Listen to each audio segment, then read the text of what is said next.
नहीं आ रहा। अगर ऐसे ही चलता रहा तो इसका जो है वो आर्टिफिशियल लंग्स डलेंगे और वो भी अनदर हॉस्पिटल में भेजना पड़ेगा। इसकी अपनी ब्रीथिंग कुछ भी नहीं थी, बिल्कुल डेड थी।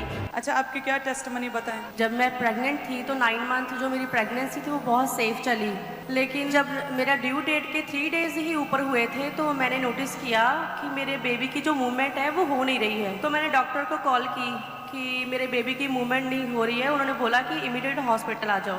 तब आपको 9th मंथ की प्रेगनेंसी चल रही थी। हाँ। और आपने महसूस किया कि मूवमेंट बच्चे के पेट में नहीं हो रही है। हाँ जी, तो मूवमेंट आप हॉस्पिटल में, हिलिंगटन हॉस्पिटल यूके में, हाँ यूके जी। से हैं आप, इंग्लैंड Yes। से हैं। तो जब गए डॉक्टर ने फिर चेकअप किया तो उन्होंने क्या बताया, क्या था?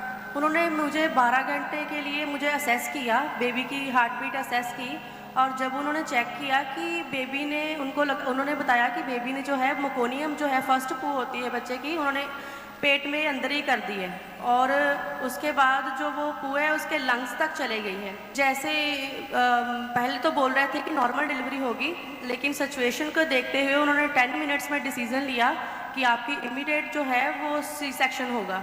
जैसे ही सी सेक्शन करके जो बेबी को निकाला गया तो बेबी की मूवमेंट बिल्कुल भी नहीं थी और उन्होंने बोला कि 99% जो बेबी आपका डेड है। मीन्स कि जैसे नॉर्मली जब बच्चे का जन्म होता है तो वो रोता है, यस मैम। है ना, रोता है बच्चा। हाँ जी, तो मैम। आपके जब बेटी का जन्म हुआ तो ये रोई नहीं, आपने लिखा। बिल्कुल भी रोई नहीं और इसकी स्किन जो है वो पेल हो चुकी थी और कोई भी बॉडी में मूवमेंट नहीं थी, और ना ही बच्चा रोया। ना बच्चा रोया, ना हिल रही थी, कुछ नहीं था। तो आपने लिखा कि वो एक डेड बॉडी, मुर्दा की तरह था बच्चा, कोई मूवमेंट नहीं थी। आपके केस पर 10 डॉक्टर्स की टीम थी जो इस केस को देख रही थी। हाँ जी मम्मा जी। और वेंटिलेटर पर बच्ची को रखा गया, पूरी बॉडी पर पाइप्स ये वो लगे हुए थे। यस मम्मा जी, पहले हिलिंगटन हॉस्पिटल में, बाद में उन्होंने बोला जी कि हमारे बस की बात नहीं है, इसे स्पेशल हॉस्पिटल में भेजना पड़ेगा। और आपने लिखा कि शुगर लेवल 0 था और बीपी आपने लिखा कि बहुत कम था।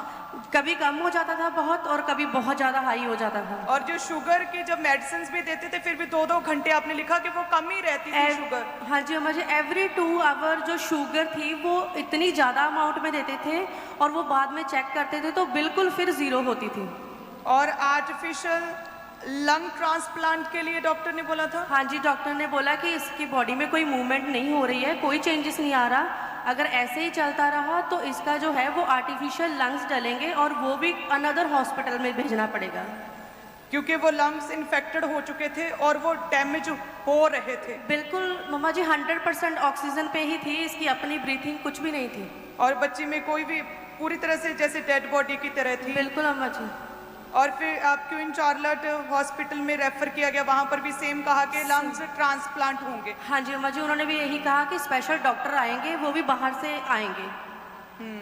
फिर कैसे परमेश्वर ने इस परिस्थितियों को कैसे चेंज किया? मम्मा जी, मैं जैसे कि टीम में पहले काम करती थी तो पोस्टर जी का मेरे पास नंबर था, तो मैंने सिचुएशन देखी कि मेरे हाथ में नहीं है तो मैं प्रेयर भी करती रही और पोस्टर जी को मैंने इसकी पिक्चर भेजी और प्रॉपर अपनी प्रेयर रिक्वेस्ट लिखकर सेंड किया कि मेरे बेटी की ये हालत है।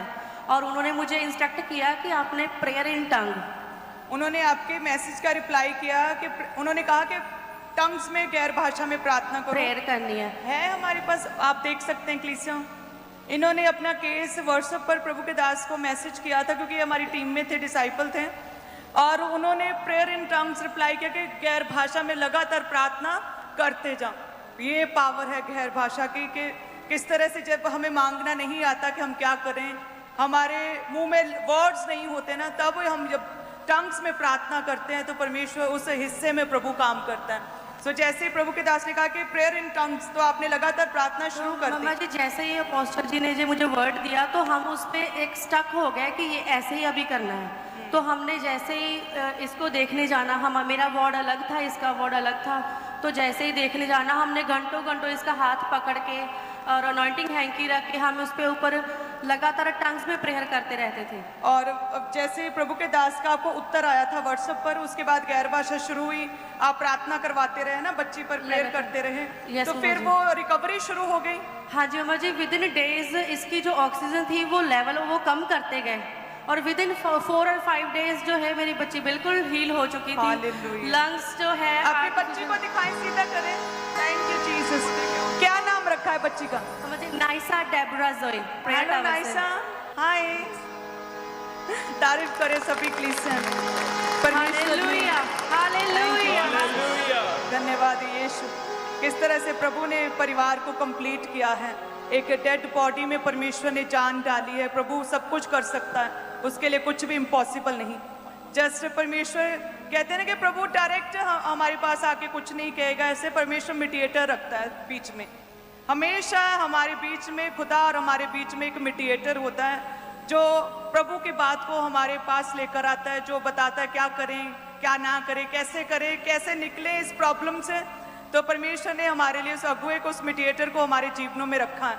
और फॉलो करते करते देखिए किस तरह से फैमिली अपनी गवाही के साथ खड़ी है। तारीफ करें सभी क्लिसियन। हालेलुया धन्यवाद यीशु। हालेलुया